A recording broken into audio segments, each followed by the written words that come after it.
दोस्तों दोस्तों ठुमका बंद होना चाहिए, ठुमका बंद होना चाहिए, ठुमका बंद होना चाहिए। सबका नारा है भगोड़ी भगाओ देश बचाओ। तो दोस्तों इस विषय पर आज मोमिन सर का अपडेट आ चुका है। अभी से मैंने देखा है, थोड़ा लेट हो गया, 19 मिनट हो गया था। सर ने अपडेट कर दिया है दोस्तों। सर ने इस बात का अपडेट हमें दे दिया है कि आज अदालत में क्या हुआ। तो दोस्तों आप लोग वीडियो में बने रहिए आगे मेरे साथ। तो दोस्तों मोमिन सर एक बहुत ही ईमानदार और एकदम दिल से काम करने वाले इंसान है। तो इनके जो इनका सोचने का तरीका है, जो इनका तरीका है, उस पर आप बिल्कुल भी 1% भी शक नहीं कर सकते हैं, क्योंकि ये काफ़ी अच्छे और नेक इंसान है। और इनके काम और इनकी वफादारी पर तो आप शक नहीं कर सकते हैं और नहीं कर सकते हैं। इसके पीछे क्या रीज़न है पता है आपका? इनका बैकग्राउंड आप देख लीजिए। तो मोमिन सर ने केस बहुत ही ईमानदारी से, बहुत ही तरीके से, बहुत ही मतलब क्या वो इस केस में इन्होंने अपना तन मन धन सब इसमें लगा दिया है दोस्तों। और इन्होंने देखिए, आज अभी तो सब जगह मौसम ठंडा है, लेकिन वो 44 डिग्री पर भी वो पैदल चल के कहीं मतलब हर जगह पर जा करके इस चीज़ का इन्वेस्टिगेशन किया है, हर चीज़ को एकदम फाइनलाइज किया, हर चीज़ को एकदम बारीकी से उस चीज़ को एकदम उन्होंने सबके सामने रखा हुआ है, पब्लिक के सामने रखा हुआ है कि वो केस किस तरह से लड़ रहे हैं और केस में क्या क्या सामने आया है। हर चीज़ हम लोगों को नहीं बताया गया है, लेकिन हर चीज़ इसलिए हमें नहीं बताया गया है बिकॉज़ अगर हर चीज़ बता दिया जाएगा तो जो उनका अगला पक्ष है उसको संभलने का मौका मिल जाएगा और उसी के अकॉर्डिंग वो काम करेगा। इसीलिए उसको अवेयर ना करें, ये ज़रूरी। हम लोग भी नहीं चाहते हैं कि वो हमें हर जानकारी दे।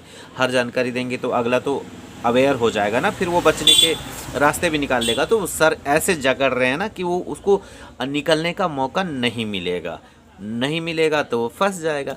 और जो इतना छीछालेदर कर रहा है सोशल मीडिया पर हमारे साथ मतलब हिंदुस्तानी, पाकिस्तानी और जितने भी हैं, दुबई वुबई जहाँ से भी है, नेपाल से भी कुछ लोग हैं, तो जो लोग इसका विरोध कर रहे हैं ना, तो सबको ये टारगेट करके बोलती है कि हम लोग इसके पीछे क्यों पड़े हैं, हाथ धोकर क्यों आखिर पड़े हैं। अरे यार, तुम्हारे पीछे पड़ने लग है क्या? हैं? अगर रास्ते में कीचड़ रहेगा तो क्या हम लोग बगल से नहीं निकलेंगे? हम लोग प्रशासन से शिकायत नहीं करेंगे कि सर यहाँ पर कीचड़ हो गया है? हम लोग एक नहीं होंगे, समाज दुनिया एक नहीं होगा कि इस कीचड़ को साफ़ किया जाए? अब कीचड़ इतना भारी भरकम है कि इस कीचड़ को अकेले साफ़ नहीं कर सकते। ऊपर से कीचड़ को साथ देने वाले भी काफ़ी बड़े लोग उस कीचड़ के फेवर में है कि यहाँ कीचड़ रहना चाहिए, ये कीचड़ हमारे लिए बहुत बढ़िया है। तो हम लोग क्या कर सकते हैं बताइए? हम लोग प्रशासन से कानूनी रूप से हम लोग कर रहे हैं अपना काम, और यहाँ तो कीचड़ और लीचड़ जो है एक साथ हैं। मतलब कीचड़ भी और लीचड़ भी।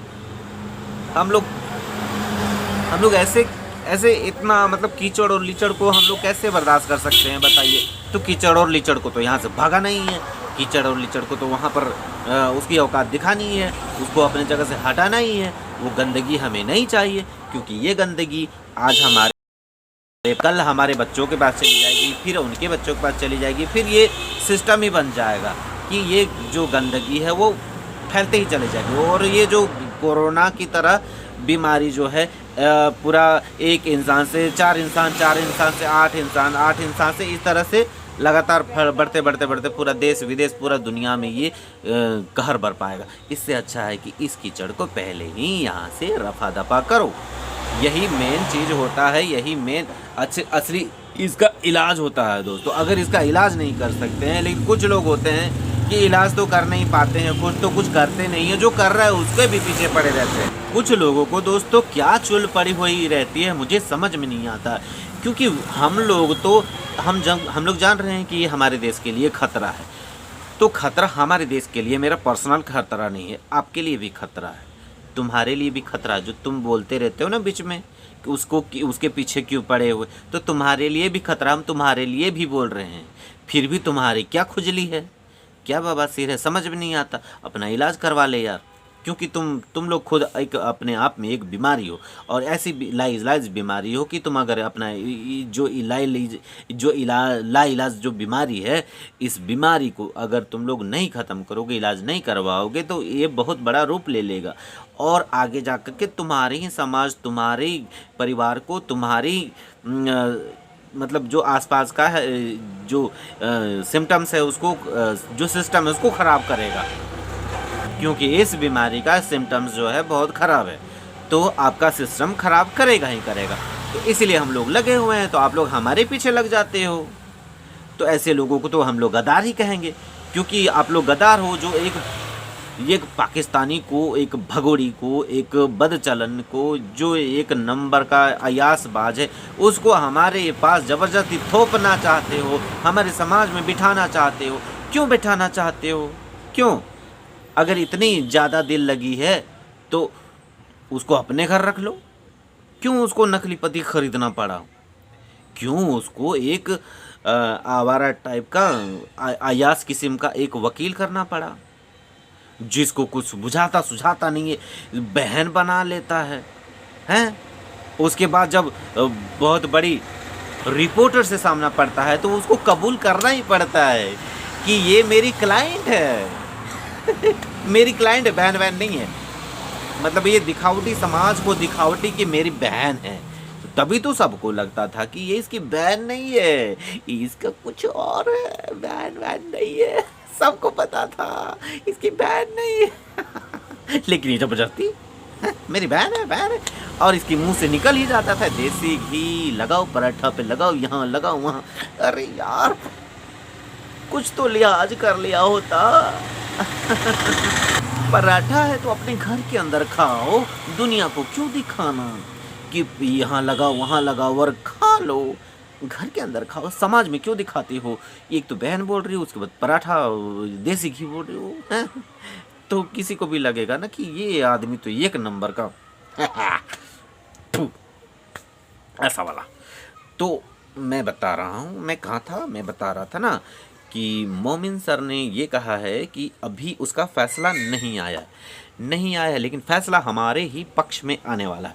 और अगर वो फैसला, अगर बाई चांस अगर 1% भी 1.99 फैसला हमारे पक्ष में नहीं आता है तो बड़ी अदालत में जाएंगे, लेकिन हमें इंसाफ मिलेगा, हैदर को उनके बच्चे मिलेंगे, और ये भगोड़ी का बेड़ा गर्क होना ही होना है। तो ये भगोड़ी अब जितना जोर लगा ले, जितना नाच ले, जितना गा ले, जितना ठुमके लगा ले, जितना जो भी कर ले, अब तुम्हारा कुछ यहाँ होने वाला नहीं है। तुम्हारा फेसबुक, तुम्हारा इंस्टा, तुम्हारा ठुमके वाला वाईटी, और तुम्हारा जो वहाँ का सिम है ना, जो यूज़ कर रही हो, वो भी जाएगा। और तुम्हारा बॉयफ्रेंड जो है ना, जेड वाला, जो तुमको भिखारन समझ रहा था, जिसको तुमने परिवार में लड़ाई करवा दिया, अलग अलग करवा दिया, अब जाके दुबई में जाकर के रह रहा है, काम कर रहा है, उसका घर बर्बाद कर दिया। वो तुम्हें चेतावनी दिया है कि तुम्हारी सारी टेंट खींच मेरी फोटो वाली सारी फोटो में। सोशल मीडिया का ज़माना है, सोशल मीडिया 1 सेकंड में तुम्हारा ये जो मास्क वाला चेहरा है ना, ये मास्क जो उतर जाएगा, उसके बाद तुम्हारा घिनौना वाला चेहरा सबके सामने होगा। फिर तुम किसको मुँह दिखाओगी? ये मोदी जी, ये योगी जी, हे राम, हे कृष्ण, बचा ले प्रभु, बचा ले जगन्नाथम, बचा ले मेरे भैया। भैया तो खुद नाक रगड़ रहा है, समझ लो।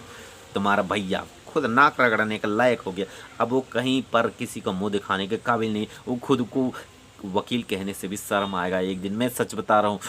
वो खुद को सुप्रीम कोर्ट का वकील कहता है ना, उसको इतना ज़्यादा शर्म लगेगा, इतना ज़्यादा शर्म लगेगा कि थोड़ा सा पानी लेगा, सरक लेगा और सरक लेगा। समझी? नहीं समझे? नहीं समझते तो समझ लेना, मैंने जो समझाया समझ लेना। अगर तुम्हें ये केस जीतना है तो तुम्हारे दुश्मन ने तुम्हें सलाह दी है कि इस भैया को हटा दो, क्योंकि इसको ABCD कुछ नहीं आता। अगर तुमको नहीं सलाह माननी है तो भैया राम राम, राम राम, राम राम, जा बगल बगल।